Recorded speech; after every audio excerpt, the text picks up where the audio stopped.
So when my brother first started elementary school, he was in kindergarten, and he could only speak our native language, which was Tagalog, which is for Filipinos. And he had trouble in school because he can only communicate with Tagalog. He couldn't understand English, he couldn't speak it, and so it was difficult for him to communicate with his teachers. Therefore, his teachers kind of gave up on him in a sense. They would ostracize him and leave him out of lessons because they would have to take more time to try and explain to him. And because of this, he didn't have any resources of bilingual education. And if you were one of these students who couldn't speak English or understand at first and had to learn English because you didn't have those kinds of teachers that would talk to you, or you're worried about family members that are moving in from different countries that might have to deal with the same situation, you should listen to me, because as an aspiring teacher, I'm worried about my students that I might have to deal with if bilingual education isn't brought back. So in order for you to know whether to vote yes or no for Proposition 58, you have to know where Proposition 58 even came from, what kind of schools and grade levels will be affected by Proposition 58, and the pros and cons, the good and the bad of Proposition 58. So the first thing I want to talk about is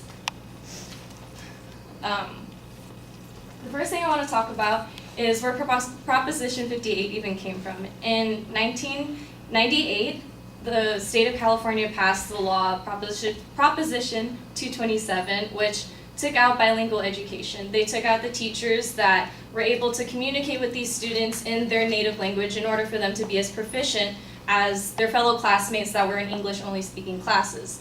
And according to Amanda Mattis, a middle school teacher from San Diego Unified School District, said in 2014 that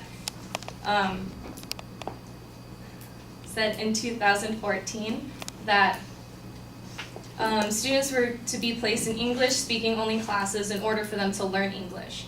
And because of this brings back the question of if bilingual education is useless or if it will be effective if it were to be brought back, which is Proposition 58, which is supposed to repeal Proposition 227. And so now that you know a little bit of the background of Proposition 58, you need to know what kind of schools will be affected and the type of grade levels that are affected by Proposition 58. So the main schools, or the kind of schools that will be affected if the law were to be passed, is public schools. And since public schools are more for like a general population, it will have to involve immigrants and other students that can't afford going to a private school. So since you know it's public schools that will be affected, you already know that it's usually kindergarten through 12th grade that are affected. And according to Amanda Estrada, she is a principal investigator of the UC Santa Cruz Latino American and Latino Studies Department, which she said in 2014 that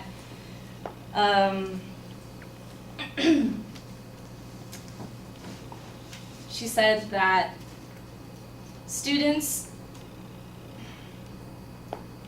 sorry, I lost my train of thought right now.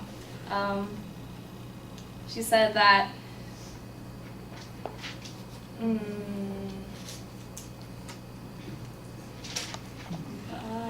okay.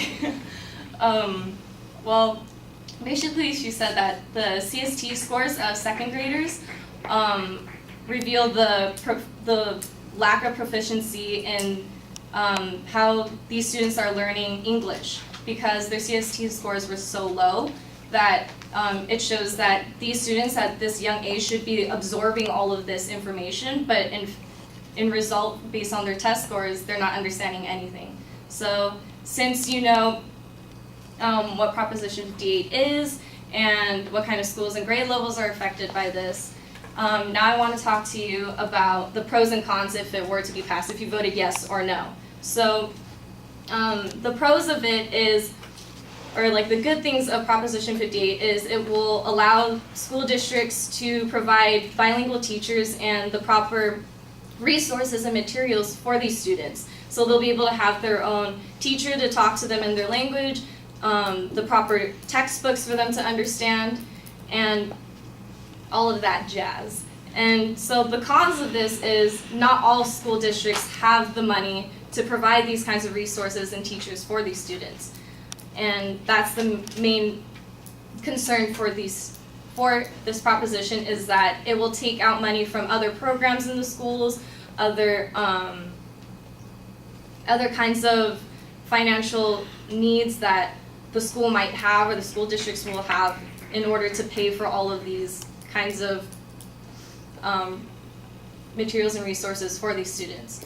So now that I've talked to you about Proposition 58, you know where Proposition 58 came from, that is supposed to bring back bilingual education, and the kind of schools and the grade levels that are affected by Proposition 58, and the pros and cons of Proposition 58.